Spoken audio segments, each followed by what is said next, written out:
Hi, I'm Dave from Military Antiques Toronto, and today I'm going to show you one of the recent items we picked up that we were able to obtain for the shop. Unfortunately, it's already sold to a local collector who saw it and had to have it, which is fine. That's the goal, sell the stuff. On a little side note, I do get a lot of people who go, "Oh, I love your videos, blah, blah, blah," and I appreciate that. I really do. My biggest problem with these videos is I want to say certain things, whether it's about the world, the economy, politicians who should all be strung up, or whatever, but I can't, because I know if I say I don't like this person, someone's going to lose their mind and say something. So I don't say anything about what I really want to say. It's very hard not to speak my mind.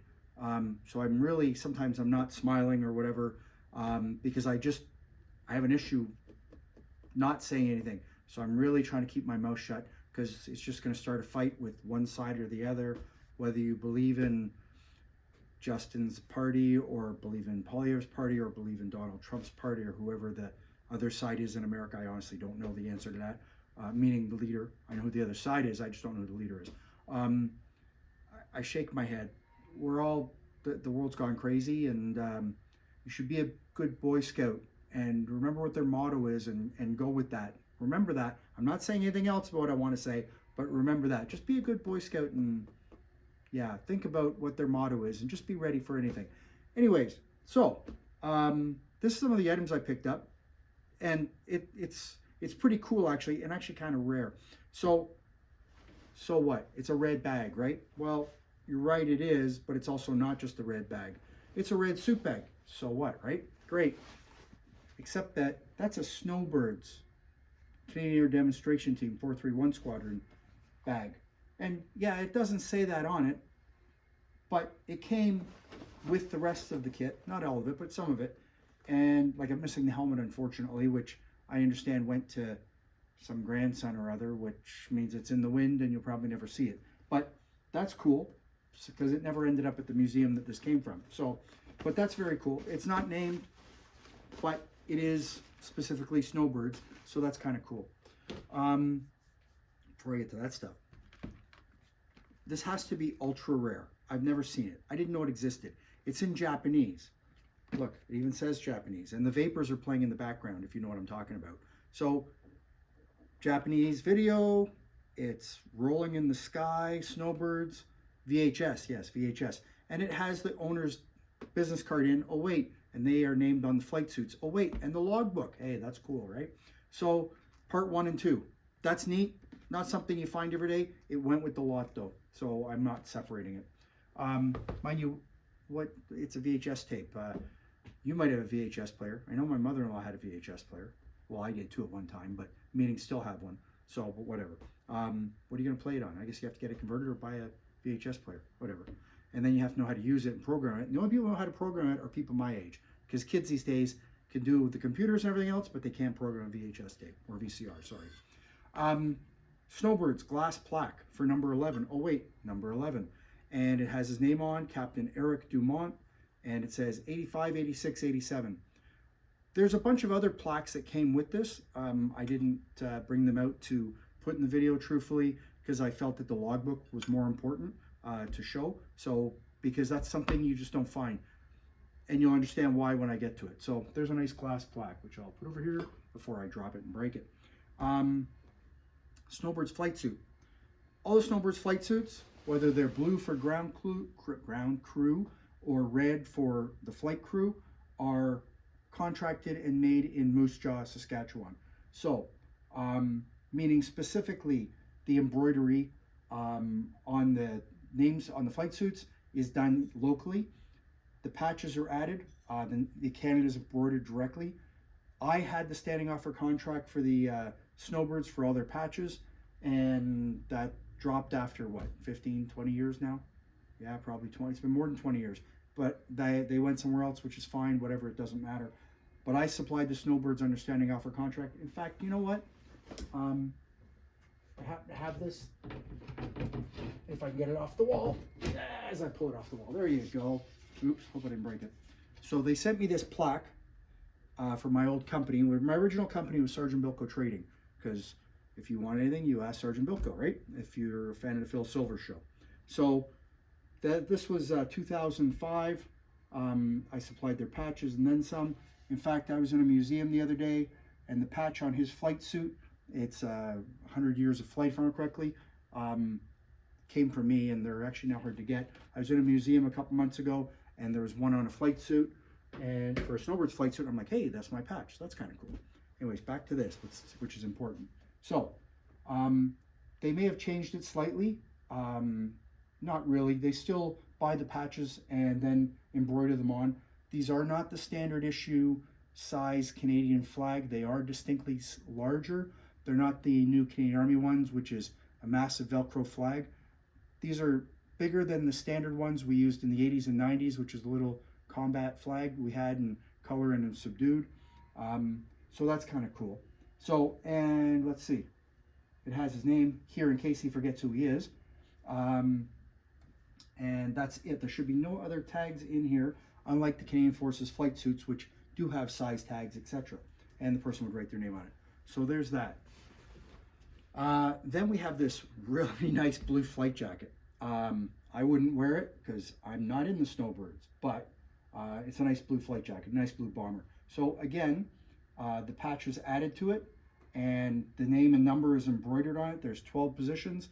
If I remember correctly, 11 is administrative and 12 is public relations or something like that.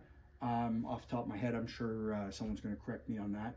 But still, a very nice jacket. And as you'll see, he did fly with the air demonstration team. So very nice. And it's got a tag inside. Obviously not CF, meaning Canadian Forces issue, but there's the tag and it has his name on, and Eric Dumont, and the size, which is 40 regular. And this one is made Reynolds Manufacturing in Edmonton. So I don't know if Reynolds is still around. I did not look it up, but there you go. So there's that. And then we have this flight suit. So US Navy, right? Okay, I get that. Officer, yep, okay.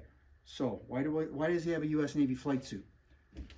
If you look in the logbook, which is right here, you'll see that he was posted to Sarasota, Florida, if I remember correctly.